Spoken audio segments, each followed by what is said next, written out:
Hello, Francis. Hello, Francis students.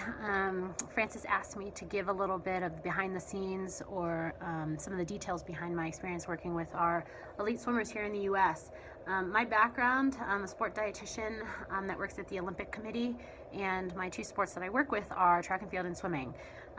My experience with the elite swimmers, I swam growing up, swam in high school and in college competitively, and now swim as a master swimmer. So I find having that level of experience as a background kind of helps me relate well to our national team athletes. I go and visit a lot of the athletes in their training environments, get to know their coaches, get to know the swimmers, and try to provide some performance enhancing recommendations through nutrition, as well as just kind of some of just the basics about healthy eating. I'm finding more and more here in the US our athletes are working with dietitians in the collegiate setting, and part of that is because we are hiring more dietitians to work with not just football here in the US, but also to some of our Olympic sports, which before, probably a decade ago, got really hardly any support whatsoever. So I visit them in their training environments, but then when competitions come up, I travel to the competitions. If it's an international event and it's a priority for them that season, I will travel with them, make sure that the menus are performance-based menus, as well as making sure that they have everything they need on the pool deck, from hydration to sports drinks to recovery drinks, as well as making sure the food is safe to eat, to make sure that we don't have any GI issues, as well as making sure that they have the timing of their meals and snacks planned out appropriately for competition. So like I said, visit them at home as well as on the road when they're looking to perform at their best. As far as energy intake and just kind of working with a lot of these athletes, what I find is that the media here in the US likes to sensationalize or blow out of proportion some of the numbers that we know, having worked with the athletes, are, they're reasonable in my perspective, but then when you read about it in an article, whether it be in an interview or also on TV in an interview, I'm finding that instead of the 12,000 that they're reporting, and I think that was out of Beijing for Michael Phelps in 2008, I know that a lot of our female athletes are probably closer to 3,000 or 4,000 a day, whereas our men might be somewhere between 5,000, 6,000, or as high as 8,000 or 9,000, depending on their training, where they are in their training preparation and the phases that they are in the season. So like I said, women, it's probably closer to 4,000. Men, it might be as high as 8,000, but definitely not as close as the 12,000 that you might see with maybe an Ironman athlete that's also running and cycling. With swimming, it's very easy and effortless for our national teamers to float for an hour, swimming numerous laps, but without much effort, and that's why their caloric expenditure is a lot lower than what the average person might think. Swimming is effortless, whereas for the average person, swimming can be difficult. So it's kind of important to keep that in mind. As far as supplements, I find that getting to know the athletes and really kind of watching what they do is really where you get your answers. When I started working with some coaches and swimmers, they said, "Oh, I don't take any dietary supplements."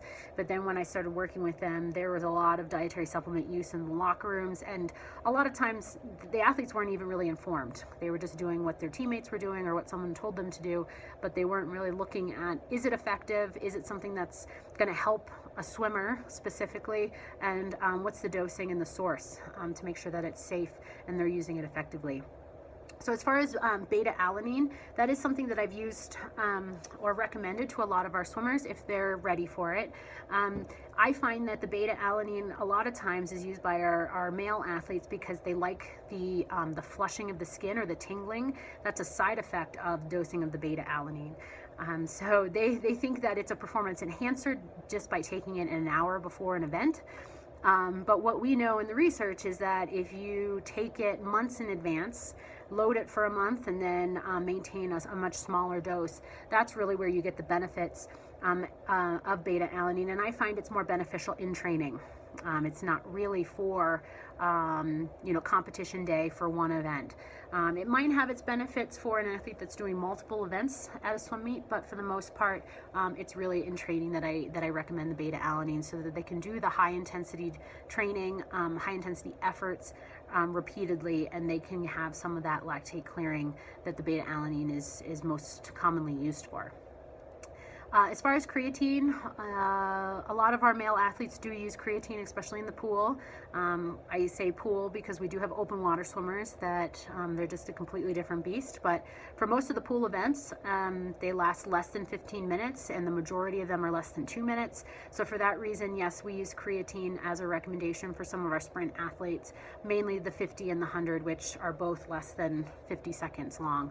50 maybe is only 25 seconds long. So we use creatine for the high explosive, powerful activity that they do off the block and off the turn.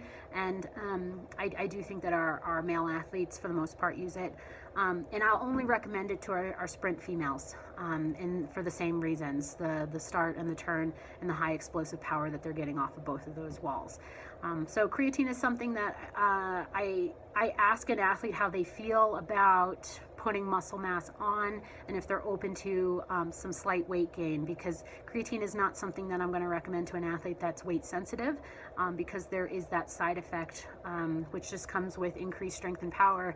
You're going to have increases in lean body mass as well.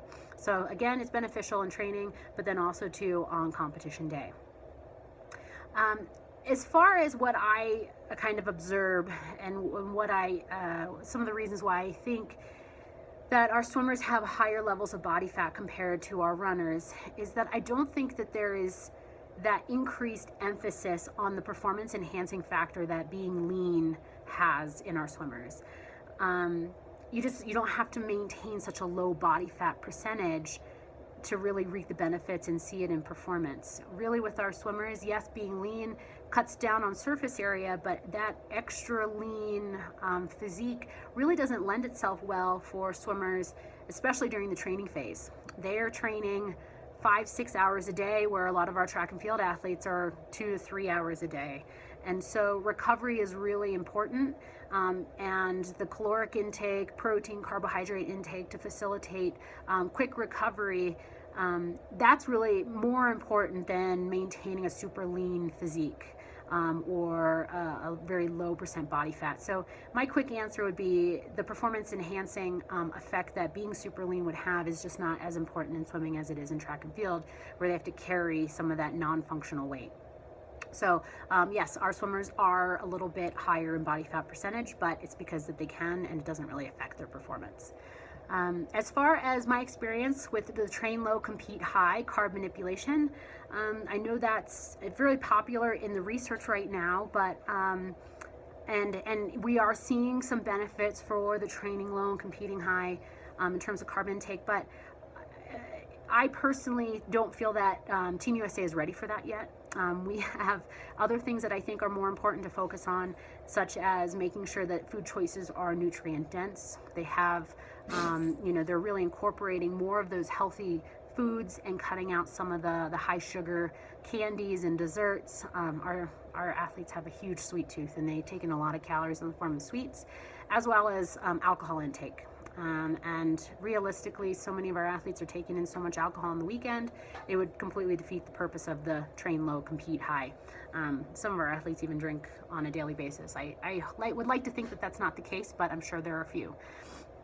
And as far as forcing adaptation on a low carb diet, certain periods of training, ideally, yes, that would happen. But like I said, I don't think that we're there yet. It's something that I'd like to kind of work on in the future. And now that I'm thinking about it, we do have a couple of our sprint and middle distance athletes that they know that they don't need a lot of carbs, and they're very conscious about it. So indirectly, we are kind of doing a little bit lower carb than what most people think in terms of swimmers and their level of carbohydrates. The last question is, do our swimmers do chocolate milk as a recovery food between workouts? And yes, they do. And part of that reason is that USA Swimming historically has been very closed off with dietary supplements, and they are more comfortable offering chocolate milk as a recovery option because it is food as opposed to a dietary supplement. I find it tastes good, and that's the number one thing in terms of a sport nutrition product, is that it needs to taste good. So we do have chocolate milk available. Milk, as well as Hershey's, is a Olympic sponsor, so it's easy for us to get it internationally. We ship it in advance. Our food service department ships it in advance, so it is something that's a little bit more easy for us to get our hands on. And when I'm looking at the carbohydrate and the protein breakdown of chocolate milk, it is something that the athletes go for because it tastes good, and they're also too getting the nutrition that they need.